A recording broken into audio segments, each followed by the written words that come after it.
Graça e paz. Nesse vídeo eu vou estar fazendo um estudo sobre Zacarias 14. Eu vou estar lendo o capítulo inteiro e comentando sobre os textos. O interessante nesse capítulo de Zacarias é que a gente vai ver uma cronologia, uma visão cronológica e panorâmica sobre a grande tribulação, sobre a volta do Senhor Jesus, sobre o estabelecimento do reino milenar e o Senhor reinando sobre as nações. E a restauração de Jerusalém, as nações indo a Jerusalém para adorar o Senhor. Então, Zacarias 14 diz assim: Eis que vem o dia do Senhor, em que o seu despojo será repartido dentro de você, ó Jerusalém. Porque eu ajuntarei todas as nações para a batalha contra Jerusalém. A cidade será tomada, as casas serão saqueadas e as mulheres violentadas. Metade da cidade será levada para o cativeiro, mas o restante do povo não será expulso da cidade. Então o Senhor sairá e lutará contra essas nações como ele costumava lutar no dia da batalha. Então, nesses primeiros versículos, aqui está falando do período da grande tribulação, que é o período que a besta recebe autoridade para agir 42 meses, 3 anos e meio, ou 1260 dias. O anticristo aparece, começa a perseguir a igreja também, invade Jerusalém com seus exércitos, reúne as nações para invadir Jerusalém. Então, se você conhece sobre a profecia das 70 semanas, conhece a cronologia, o que vai acontecer na última semana de Daniel, que é uma semana profética que tem 7 anos. Os 3 primeiros 3 anos e meio é o ministério das 2 testemunhas. O Senhor vai dar autoridade para profetizar. Acabando o ministério das 2 testemunhas, se levanta o anticristo, a besta recebe autoridade e começa a grande tribulação e a perseguição. E as testemunhas são mortas, Jerusalém é invadida pelos exércitos das nações ao redor. E só no final dos 7 anos que o Senhor volta para arrebatar a igreja dele, para primeiro ressuscitá-la, glorificá-la e assim poder arrebatá-la. E então, com a sua igreja reunida nos ares, ir lutar contra as nações que vieram contra Jerusalém, né? Contra a besta. Então diz isso aqui nos primeiros versículos, né? Fala da Jerusalém sendo invadida pelas nações ao redor, que estão em volta ali, que odeiam Jerusalém, as quais o anticristo reuniu, e outras nações também. Então fala da cidade sendo invadida, sendo saqueada, as mulheres violentadas. Isso nos lembra do que o Senhor disse lá no sermão escatológico de Mateus 24, quando ele fala, ai das grávidas, quando ele está falando da fuga deles ali, quando virdes o abominável da desolação no lugar que é santo, falando da invasão do anticristo ali em Jerusalém, que isso vai acontecer ainda. A gente vê lá em Lucas 21 também falando, quando virdes Jerusalém cercada de exército, saber que está próxima a sua devastação. Então o Senhor está citando todas essas profecias, né? Metade da cidade será levada para o cativeiro, mas o restante do povo não será expulso da cidade. Então vão ter judeus que ficarão lá na cidade e outros serão levados para o cativeiro e outros morrerão. Isso durante 3 anos e meio, que é o período que a besta age. Então vem o Senhor para batalhar contra essas nações. Versículo 4 diz: Naquele dia os seus pés estarão sobre o Monte das Oliveiras, que está em frente de Jerusalém para o leste. O Monte das Oliveiras será fendido pelo meio, do leste a oeste, formando um grande vale. Metade do monte se afastará para o norte, e a outra metade para o sul. Vocês fugirão pelo meu vale entre os montes, porque esse vale chegará até Azal. Sim, vocês fugirão como fugiram do terremoto nos dias de Uzias, rei de Judá, então virá o Senhor, meu Deus, e todos os santos virão com ele. Então aqui está falando da volta do Senhor Jesus, o dia do Senhor. E quando a gente vai ler no livro de Apocalipse, falando da volta do Senhor, ali no sexto selo, na sétima trombeta, no último cálice da ira, a gente vai ver que tem um grande terremoto que abala o mundo inteiro, né? Inclusive aqui em Jerusalém, por isso que fala de terremoto aqui, do vale, do Monte das Oliveiras sendo fendido ao meio e os judeus sendo fugindo entre esses montes, né, que se partiram na volta do Senhor. Ele fala aqui do terremoto nos dias de Uzi, então está falando desse terremoto do dia do Senhor. E aqui então virá o Senhor meu Deus e todos os santos virão com ele. Alguns discutem, né, quem seriam esses santos que vêm com o Senhor nesse dia. Se são os anjos, os santos anjos, ou se é a igreja. Mas se a gente for estudar sobre o arrebatamento, a gente vai ver que são os dois, né? Porque o Senhor vem com as nuvens, junto com os seus anjos, com poder e grande glória, né? Na última trombeta, ressuscitando a igreja, os mortos sendo ressuscitados em Cristo ali, sendo glorificados, e os vivos sendo glorificados juntos, e os anjos vindo e arrebatando eles, para se encontrar com o Senhor nos ares, que é nas nuvens, nas mais baixas regiões atmosféricas. O arrebatamento não é para ir para o céu, é para se reunir com o Senhor nos ares e então ir para a batalha do Armagedon, o Senhor e a sua igreja indo batalhar contra o anticristo e seu exército, para prender a besta, prender o falso profeta. Então está relacionado com o Armagedon, mais adiante com o tribunal de Cristo, para julgar quem vai entrar no reino milenar. Então quando fala de todos os santos, é tanto a igreja como os anjos que vêm, né, ali no dia do Senhor. Vem fazer justiça e libertar Israel. Naquele dia não haverá luz, mas frio e gelo, mas será um dia singular, um dia conhecido do Senhor. Não haverá separação entre dia e noite, pois mesmo depois de anoitecer ainda será dia claro. Então a gente tem que lembrar que no dia do Senhor os céus se enrolarão como pergaminho, a lua não dará sua claridade, quer dizer, o sol se escurecerá, a lua se tornará em sangue. Então, todos os poderes do céu serão abalados. Por isso que diz aqui, né? Que não vai ter separação entre dia e noite. É isso que significa. Naquele dia, águas vivas correrão de Jerusalém, metade delas para o mar oriental e a outra metade para o mar ocidental. Isso acontecerá tanto no verão como no inverno. O Senhor será rei sobre toda a terra. Naquele dia um só será o Senhor e um só será o seu nome. Aqui já está falando do reino milenar, que é após o tribunal de Cristo, onde a igreja é galardoada para saber quem vai ser maior e menor no reino.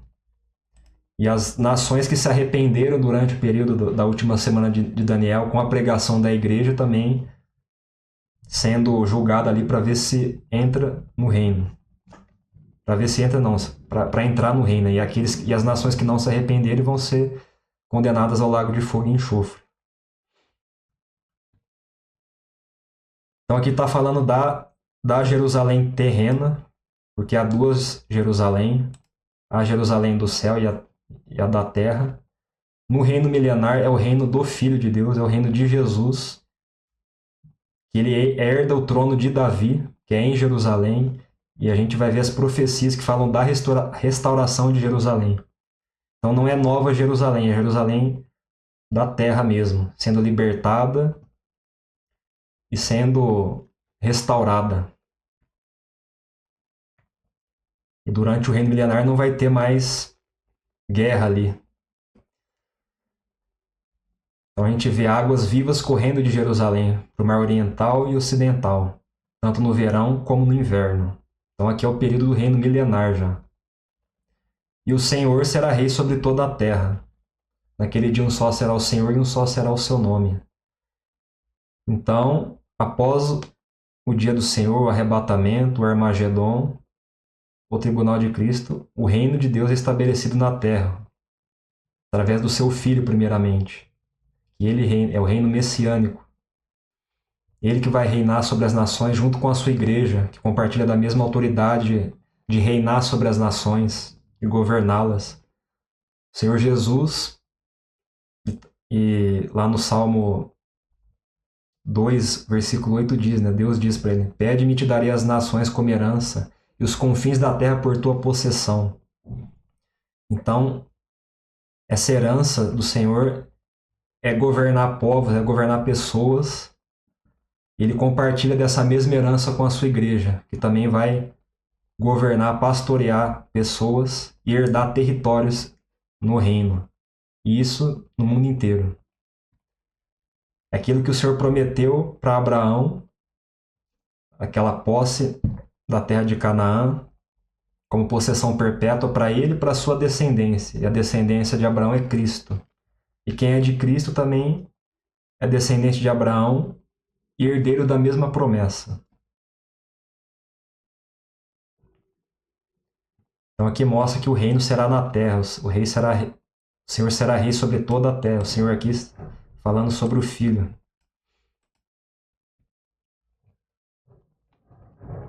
Então todos os deuses, toda a idolatria será eliminada nesse período. Vai ser um só Senhor e um só nome. Toda a terra se tornará em planície, desde Geba até Rimon, ao sul de Jerusalém. Mas Jerusalém será exaltada e habitada no seu lugar, desde o portão de Benjamim até o lugar do primeiro portão, até o portão da esquina, e desde a torre de Hananel até os lagares do rei. Será habitada e já não haverá maldição. Jerusalém habitará segura. Então, mais uma vez aqui falando da restauração de Jerusalém, da libertação dela, que já não vai haver mais maldição. Totalmente diferente da situação atual da Jerusalém terrena, que está em escravidão com seus filhos, mas que um dia essa escravidão vai terminar e o Senhor vai libertá-la, não vai ter mais maldição ali, ela será habitada segura, não haverá mais invasão, vai ser habitada no seu lugar, vai ter o seu território expandido. E aqui fala de territórios mesmo ali em Jerusalém.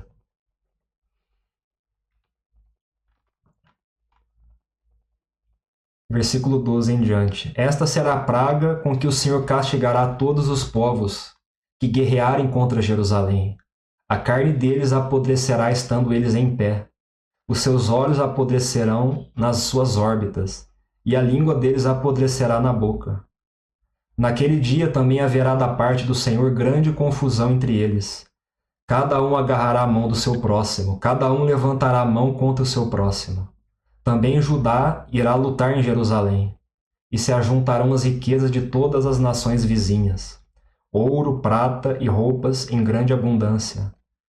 Como esta praga, assim será a praga dos cavalos, das mulas, dos camelos, dos jumentos e de todos os animais que estiverem naqueles arraiais. Aqui ele volta um pouco no tempo para falar do dia do Senhor, do dia da ira dele, que ele vem batalhar contra as nações inimigas que invadiram Jerusalém, o anticristo, seu exército, o povo marcado pela besta, com a marca da besta. Está falando da praga que ele vai lançar sobre esses exércitos que estarão ali naquele território.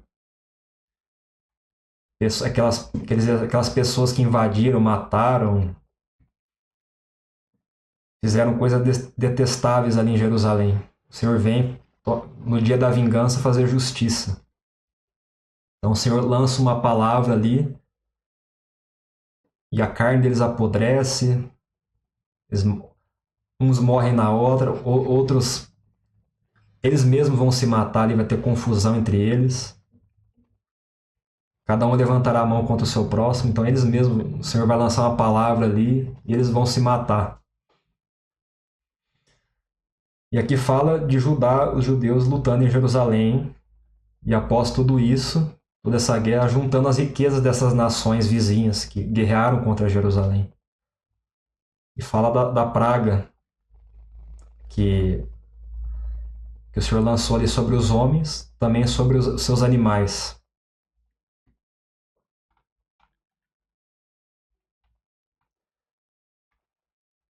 Isso aqui também está na profecia de Ezequiel 38 e 39, falando ali de Gog e Magog, que fala do anticristo e seu povo, das nações que o anticristo vai regimentar para invadir Israel, para invadir Jerusalém.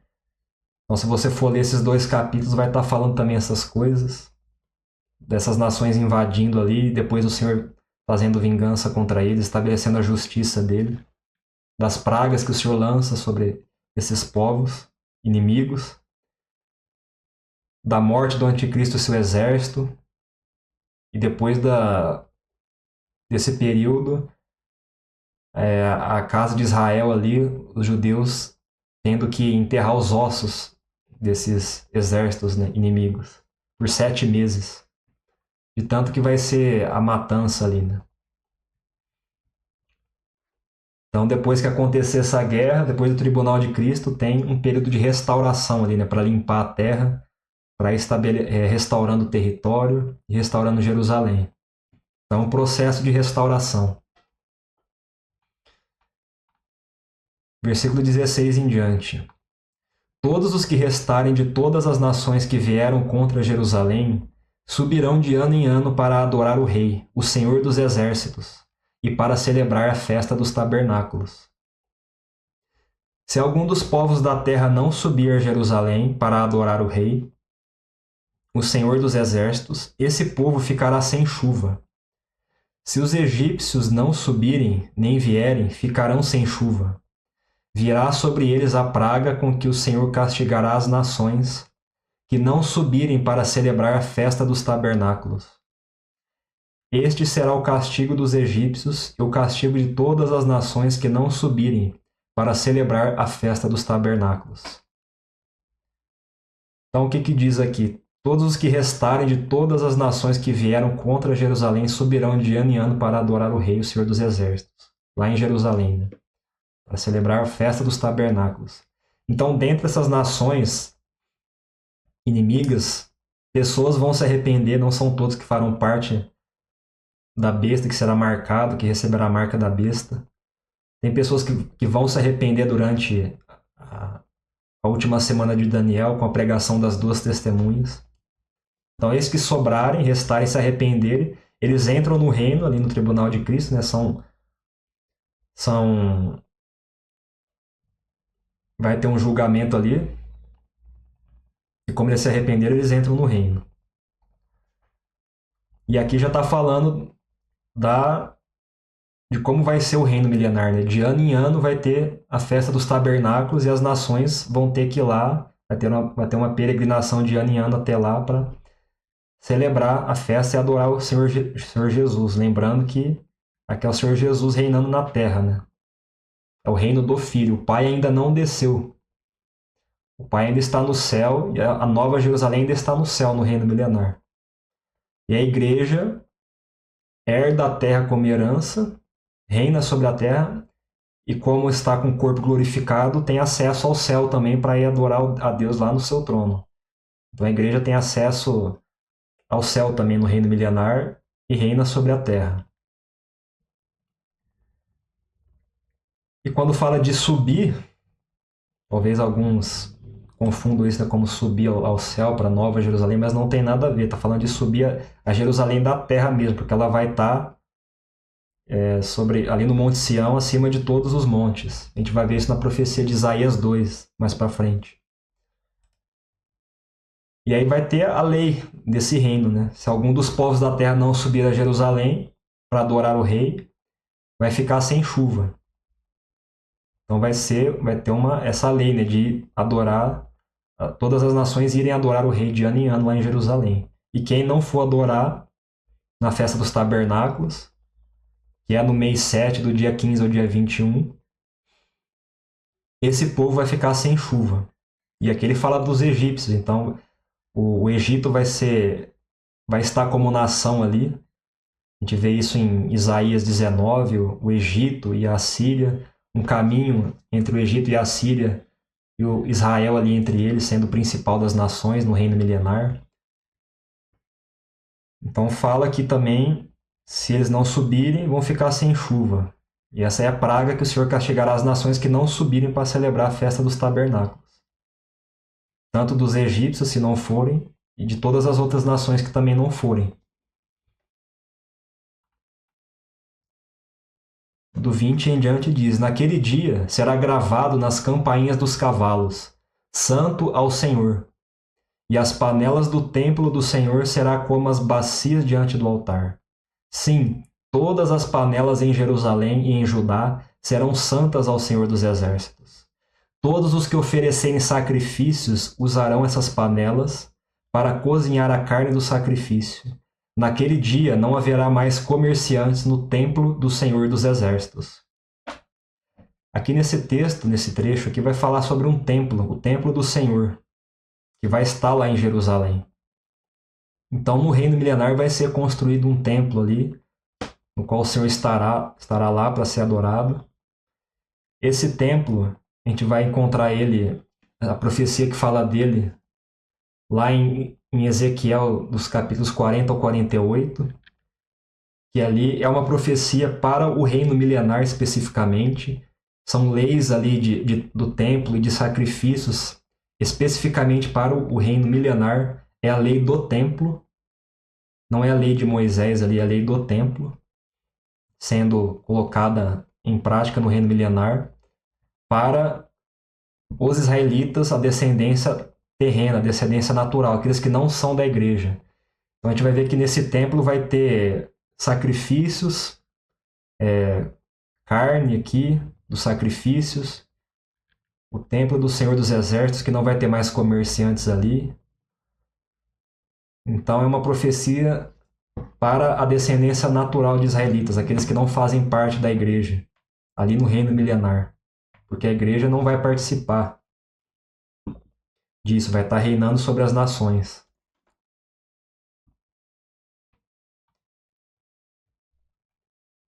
Então esse foi a visão cronológica e panorâmica de Zacarias 14, que está relacionado com várias outras profecias dos outros profetas também, como eu mencionei aqui, Ezequiel 38 e 39, mas a gente vai encontrar isso também em Jeremias, ali do 31 ao 33, falando da restauração de Jerusalém também, vários textos de Isaías 52, falando ali da restauração de Jerusalém também.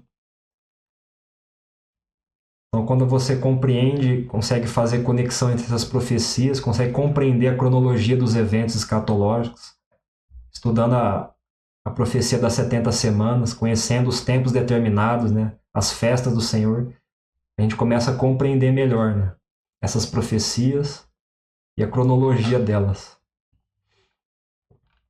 Outro texto que eu queria ler aqui também é de Isaías 2, do 1 ao 5, que vai falar das nações indo até Jerusalém, né, até Israel, no reino milenar. Palavra que em visão veio a Isaías, filho de Amós, a respeito de Judá e Jerusalém. Nos últimos dias, o monte do templo do Senhor será estabelecido no alto dos montes e se elevará sobre as colinas, e para ele afluirão todas as nações. Muitos povos virão e dirão: venham, subamos ao monte do Senhor e ao templo do Deus de Jacó, para que nos ensine os seus caminhos e andemos nas suas veredas. Porque de Sião sairá a lei e a palavra do Senhor de Jerusalém. Ele julgará entre as nações e corrigirá muitos povos. Estes transformarão as suas espadas em lâminas de arados e as suas lanças em foices. Nação não levantará a espada contra nação, nem aprenderão mais a guerra. Venham, ó casa de Jacó, e andemos na luz do Senhor. Essa profecia aqui também é uma profecia falando do reino milenar, das nações indo até Jerusalém para aprender a lei do Senhor. Fala do templo do Deus de Jacó. A mesma coisa que a gente viu em Zacarias 14. Se a gente lê aqui, né, todas as nações que restarem todos que restarem de todas as nações que vieram contra Jerusalém subirão de ano em ano para adorar o Rei, o Senhor dos Exércitos, para celebrar a festa dos tabernáculos. Então, quando fala de subir de ano em ano, é a mesma coisa aqui, né? Vai estar o monte do templo do Senhor ali, o Monte Sião, o templo ali em Jerusalém, e as nações indo de ano em ano ali, para aprender a lei do Senhor. Então, esse monte vai estar sobre todos os montes, acima de todos os montes. E os povos indo para aprender a lei de Deus ali, durante o reino milenar. Porque de Sião sairá a lei, e a palavra do Senhor de Jerusalém. Ele julgará entre as nações e corrigirá muitos povos. Aqui o Senhor Jesus vai estar reinando sobre as nações e corrigindo as nações, reinando com cetro de ferro. Vai ser um reino de justiça e paz. As nações não vão aprender mais a guerra. Então, tudo que aconteceu antes das nações sendo enganadas pelo diabo, aprendendo a guerra, guerreando contra Jerusalém, reino contra reino, isso não vai ter mais no reino milenar. O Senhor vai ensinar isso às nações. As suas armas de guerra serão transformadas em instrumentos de arar a terra, de colheita. Então todo o reino milenar vai ser um reino de paz, de abundância, de justiça para todas as nações. Então todos os povos vão se beneficiar com isso. É o Senhor Jesus reinando junto com a sua igreja e as nações sendo beneficiadas por esse reino. Quando eu falo nações aqui, eu falo de pessoas, povos que não são parte da igreja, que não foram glorificados, que não foram escolhidos para reinar com o Senhor, que não são reis e sacerdotes. E por eles não fazerem parte da igreja, ainda tem morte no milênio para eles, apesar do período de vida ser aumentado no reino milenar, que a menoridade a gente vai ver uma profecia de Isaías é de 100 anos para ser punido, que é morrer ainda jovem, fala lá.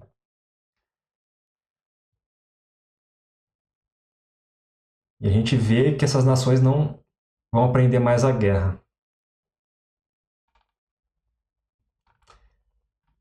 Outro texto que eu queria ler é o de Zacarias 12.